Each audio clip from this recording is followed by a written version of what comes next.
Good morning, Nashville. We're going to get started here. Thank you to Enduro and Ed. I'm Red. I'm from Bitcoin Layers. We are going to talk about Bitcoin Layers, L2s, sidechains, a bit about what they are, a bit about how we should be looking at them. If you're not familiar with them and you're at this conference, you probably see a lot of booths, a lot of Bitcoin Layer 2s. All we had was, Lightning and one or two others up until a year ago, but now we've got a bunch of them. Some of the reason for that is, you've heard of ordinals, NFTs on chain.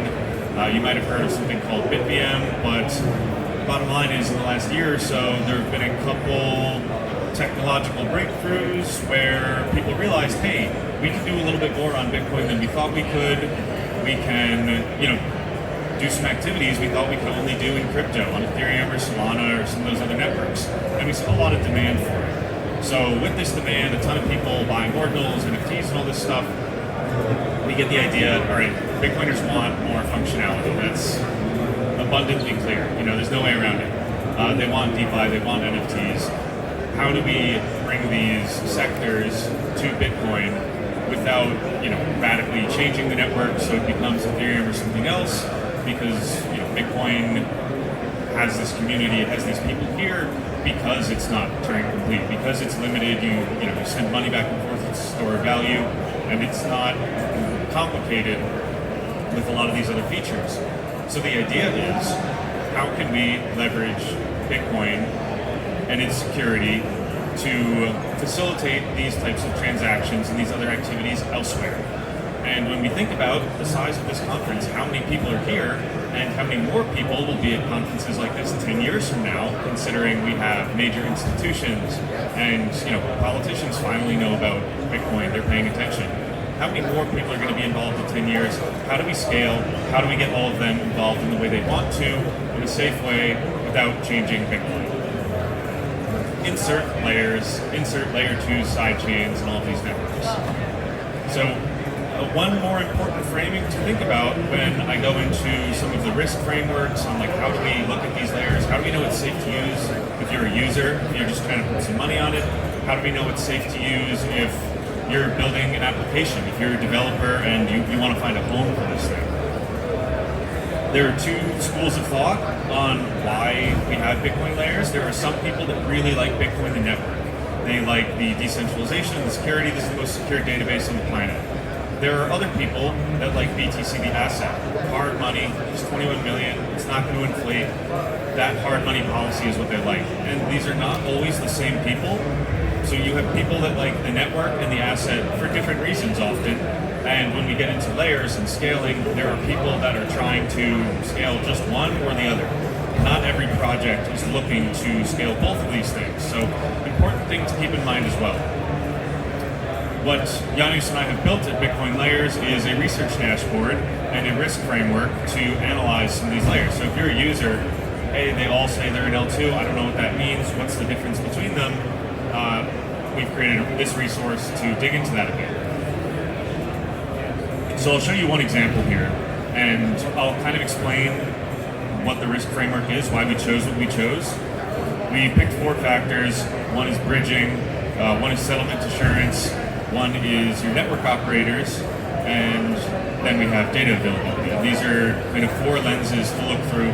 Who am I trusting when I'm using this? Because us Bitcoiners, we don't want to blindly trust. We want to verify. And if we can achieve some of these functions without adding any trust assumptions, even better.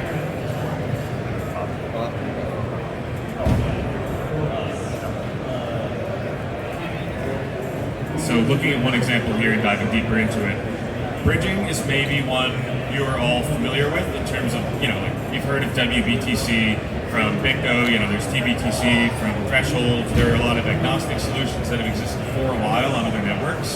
There are synthetics and such.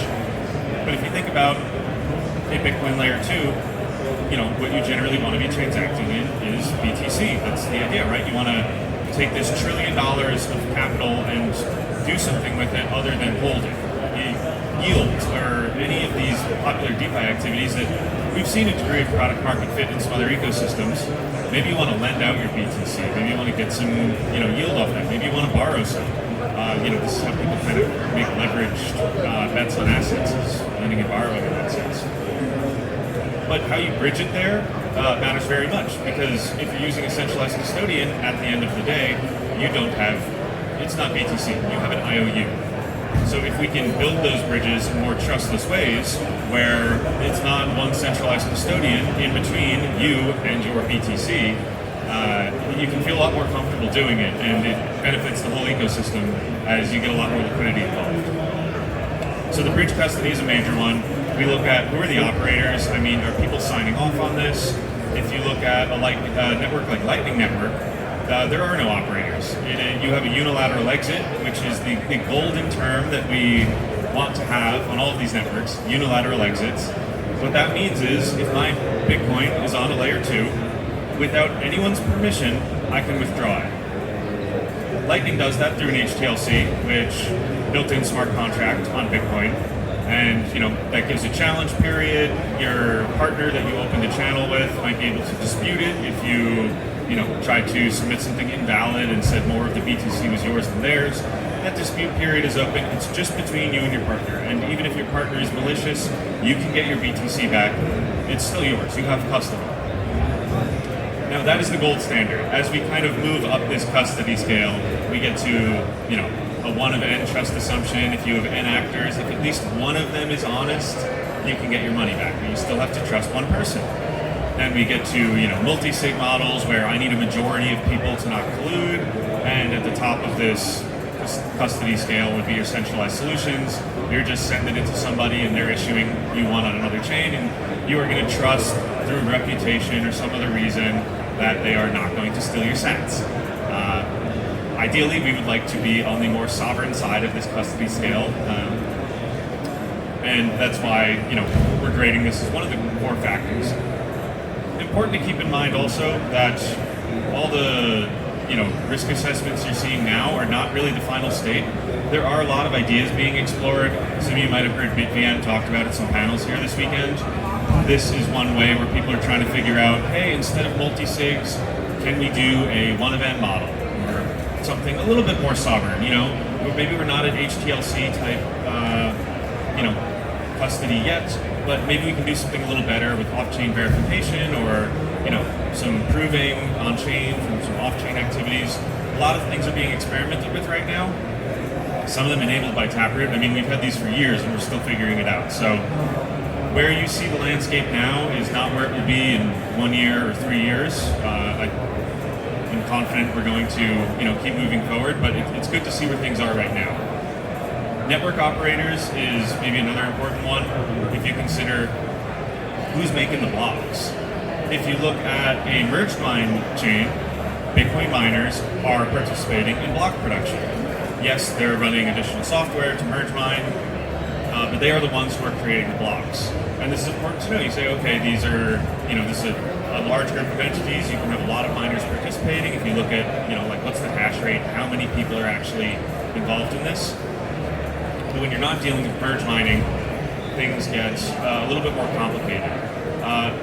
If anyone here is from Ethereum, Solana, Cosmos world, and you've dabbled in there, you're not just a Bitcoiner, you're familiar with proof of stake to some degree and how there's a lot of different flavors of it. You've got, Tendermint is popular over in Cosmos world, and then we've got roll-ups over in Ethereum world where you have one centralized sequencer that's, putting together all your transactions, which knee-jerk reaction sounds pretty bad. You don't want one entity doing this. But then you think about proving schemes and using a fraud proof or validity proof. Okay, it's safe actually. We can let one user do this if there are mechanisms in place that will, mathematically enforce the state validation is correct. No one is stealing your sats on L2. They can't just create their own transactions and put them through. So when we look at other ecosystems, we can learn a little bit from those research. We can use them all as test nets and say what worked and what didn't. And that is why the network operator space is so diverse, because people are pulling in learnings from all these different parts of crypto, bringing them home to Bitcoin and saying, how are these going to work? Can we have a consensus mechanism that's proof of stake between our L2 block producers? Can we incorporate merge mining, but also have our own validators? How can we tie this in to make the most secure model? And we don't have proofs on Bitcoin yet. I talked about BitVM for bridging. One other thing BitVM hopefully can do is help with some proof verification. So that proof verification would really remove a lot of trust assumptions from the network operators. Now it's not that you trust that they won't be malicious, that they won't steal, it's that they can't steal. And it's a very big distinction. So past network operators, past bridging, data availability and settlement assurance, I won't go quite as deep into, but these are popular concepts that are discussed a little bit more often in Ethereum world because Ethereum has all of these rollups and L2s. The L2, the rollup model, is maybe the North Star of a lot of Bitcoin layers we see. Some want to stay as side chains. We have other state channel type ideas popping up. But if you are going to build an L2 or a rollup, settlement assurance and DA are pretty important factors. In short, what they mean is data availability is data publishing. It's, all right, your L2 has a block, it wants to post it, but where's the transaction call data? Like, where's the difference in the statement that you're going to post? Where are you making that available for someone to come in and verify it? Whether that someone is just a user that wants to make sure things are running correctly, or they're a network operator in some sense and they need to access that data. So this is one question. Data availability is going to be a very hard one to solve. Once we have bridging, once we have proof verification, we've got big hurdles to get over, and then we run into ones like DA where you have 576 megabytes on Bitcoin every day. That's it. You're looking at the order of tens of thousands if you're looking at some of the newer modular DA layers that are used in Ethereum world or in other places. This is a huge difference. You're not fitting a bunch of roll-up blocks on Bitcoin, inscribing them in however you must if you've only got 570 megabytes of DA per day. So this is one of the issues that I think splinters us on what I talked about 5 minutes ago, how there's two distinct groups that want to scale Bitcoin. How there are the network enthusiasts that it's got to be Bitcoin. I want to do other things with Bitcoin security. I want to secure other activities other than just sending money around and storing my own. That group, they will not yield on DA. They're not going to use Celestia because they want Bitcoin security, and Celestia is not Bitcoin. Now, when you run towards the other group, that is the BTC enthusiasts, and they just say, here's $1 trillion worth of capital, we need to unlock it and put it into systems where we can use it, where we can get yield and do these other things. This is a huge opportunity. Those people, data availability might not be such a pressing issue for them. Now, we're going to score them the same way, but it's something important to keep in mind if you're thinking about a layer. If all you're thinking about is, almost like if you use Lightning Network, I'm okay with using a centralized custodian if I'm sending $10 to my buddy. It's $10 on the line, I can use a centralized solution. If that's kind of the way you're looking at this, and that's how you're trying to build an application for something of that manner, data availability might not be the most important to you. But if you are thinking Bitcoin only, this has to be Bitcoin, then DA matters. And, if you look at a Lightning Network, it's using Bitcoin DA. When you close a channel, that is a Bitcoin transaction. And, that's more of your checkpointing settlement, but you handle it in between those stages. It's your Lightning node. The centralized option I mentioned before, you can have someone else do it, but it's up to you up until that point. So we have these varying levels of, interaction on your own end with DA. And again, if you're one of these BTC people, really all you need is a bridge, and maybe you need network operators to securely facilitate that as well. But in that sense, you just need an expressive environment. You just need a safe way to get BTC there. The settlement, data assurance, and a bit of network operators become even more core. If you are Bitcoin only, it has to be this level of security.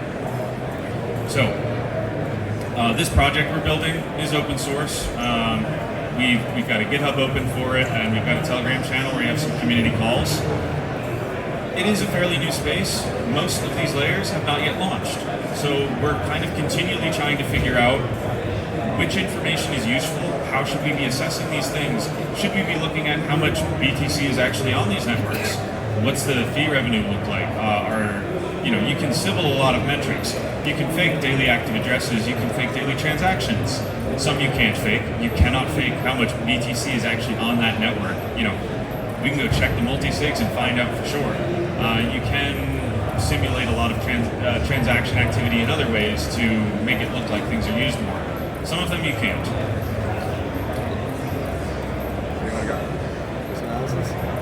Yeah. So in terms of those metrics, that's some of the information we're also trying to pull up. I'm not sure what our breakdown here is, developers versus users. Has anyone used the Bitcoin L2? Has anyone used rootstock, stacks, lightning, sent any transactions in that way? All right, got a few hands. If you're trying to figure out which other ones you want to use, be happy to hear and have anyone contribute in those conversations on Telegram, Twitter, wherever it be, of what are your deciding factors when you're going to come use this network? Is it, another token? A handful of projects have already launched on the token, some have not and don't plan to. We've got another view on here, which is BTC only, so if you just want to look at, infrastructure like Fedimints and your networks that do not use tokens, like the upcoming ALIS and Coordinate networks or Lightning, you can just get that view of it here. But we'd love to hear some more from the community on what do you want to look at, what do you want assessed to help you make a decision of what is safe to use, or even if you want to use it. So stay in the conversation. Please get involved on GitHub if you are so inclined, and I thank you all for coming to listen.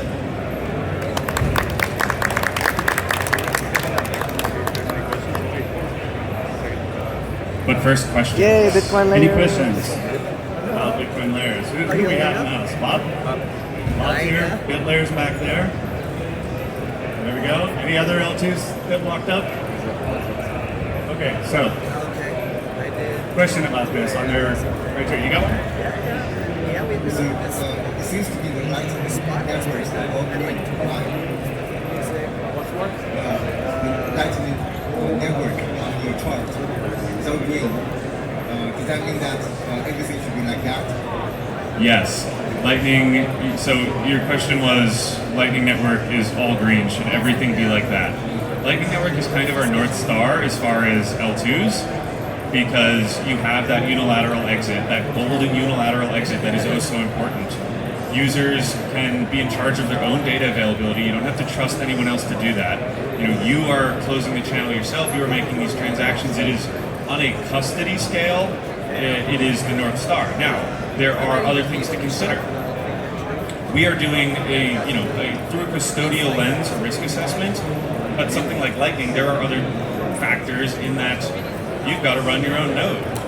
That is quite a bit of work that not a lot of people are willing to do. So this is more of a UX angle, but running your own node, that's tough. And if you're not willing to do it, you've got to use a centralized solution. And now we've brought in a ton more risk assumptions and custody assumptions that were not there before. So it can come down to perfect usage of a network, but in an ideal world, theoretically, Lightning's kind of the gold star of you're not placing your trust in other people to use it. Anybody else? I got one. So, what do you see as the biggest challenge or weakness for L2s? The one thing that they're all struggling to comply with? So the question is, what is the biggest struggle with L2s right now? I think that would be bridging. I see the most attention on bridging. Yes, we have multi-sigs, but we've had, this is for programmable environments. Let's, not think about Lightning for a second because you don't have smart contracts, and we'll think about all the, L2 sidechains, etc., that have programmability. So people can, build whatever dApps they'd like. And their issue is bridging because they cannot use HTLCs to get in and out of those environments. Bridging is kind of the secret sauce that everyone's trying to figure out. A lot of the promising ideas right now look at BitVM-esque models. I won't get too deep into that, but the idea is do some stuff off-chain, bring the proof on-chain, and verify the proof on-chain. I won't get too much deeper because we'll be up here all day, but that's one of the popular ideas. We've got people talking about opcodes that could enable covenants. This soft fork talk would take a lot more coordination to make that happen, but that's really the secret sauce that people are trying to figure out right now. BitVM's possible today, we just don't have any live bridging implementations, but hey, there's research coming out on that daily. I mean, it's every day this week there have been new announcements on that, so I would say The secret sauce is bridging. That is the biggest hurdle for most teams right now. Anybody? I got more. Liquid, Stacks, Rootstock, been around for a while. You can talk about each one of them individually or as a group. Why haven't they hit gold? So question is, we have Rootstock, Stacks, Liquid, a few programmable environments that have been around for a while. Why have we not seen crazy adoption on all these networks? I think part of it was we didn't know that Bitcoiners wanted all this functionality until fairly recently, until Ordinals kicked off. There were a lot of Bitcoiners that said, we don't want NFTs, we don't want other tokens. And I think many people believed them. We saw that, that was not the case. And that invigorated a lot of builders to come back to the Bitcoin ecosystem, maybe to come back home. A lot of people got into Bitcoin and then maybe left because they wanted to build things they could not build or they did not see the demand for. So now on the demand side that it's very clear, I think that's bringing a lot of builders in. And there's not much to a network without applications on it. So we're seeing more application developers come in. Excited to see what Electric Capital's dev report says about how many people are building, But I think that's some of the reason we haven't seen the adoption is the recent excitement has brought in more builders, and builders allow more users to come in. So it's a process. Yesterday, Paul Storch said, he pictures a world in which you could actually reduce the block size on layer 1 Bitcoin, and layer 2 is doing 100, 1000x the fees of the layer 1. And so the layer 1 becomes your settlement layer, and these layer 2s is where all the magic happens. Do you think that could eventually happen, or is it a long road, or we have technological challenges? What do you think about his vision for that? That's a fun idea. So this concept is, instead of making Bitcoin blocks bigger, make them smaller. And you might say, well, how's anyone going to transact? What about the security budget? If we're having our issuance all the time and, miners aren't getting paid, how do we solve that? If we have L2s, if we have covenant-enabled L2s with, great bridges and we can verify proofs on-chain, well, all Bitcoin L1 is going to be at that point is going to be a host for proofs. And that's where we're going to verify them, and all the activity is going to happen on L2s. You will compress it, you will only use state differentials, not the full transaction call data. You'll be posting a fraction of the data required, allowing a lot more people to transact, collecting fees from all of them, and those fees get passed down to Bitcoin miners, through posting these large transactions with, 1 million opcodes or however many for proof verification. So that would be offboarding all of the execution to these modular L2s, and then still using Bitcoin for all the other functions, your consensus security, data availability. So yeah, theoretically that could work. I don't know if we're gonna fork to reduce block sizes. That might be a tough sell. In that world, do we have data availability and unilateral exits? Like, even if we're storing these proofs and it's just like a summary of the state difference, like let's say whatever's running this layer 2 goes offline, how do people unilaterally exit? That's a good question. So we're in our hypothetical world.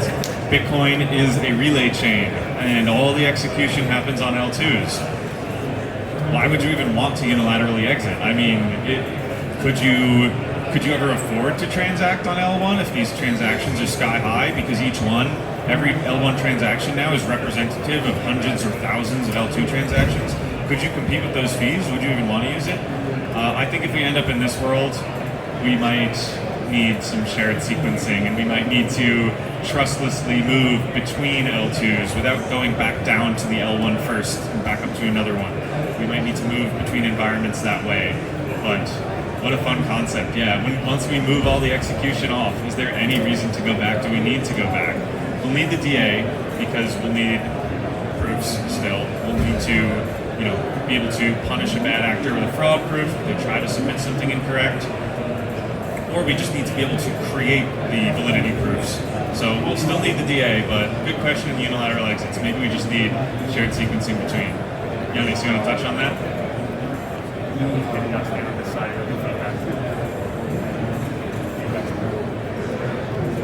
Yeah, so on the unilateral exit side to like alternative DA, the answer is kind of, right? You trust that the sequencer and the DA layer aren't going to withhold the data from you, so you're able to like construct that proof to unilaterally exit the chain. But like in an optimistic model, if you have like fraud proofs in the DA layer and like the sequencer collude, they can just post a fraudulent state root and steal all your money. So there's like no way to create a fraud proof if the DA layer withholds the data. So there's no way to contest these things, and there's no way to force an exit if that happens. So the answer is like basically no, but some people would argue against that.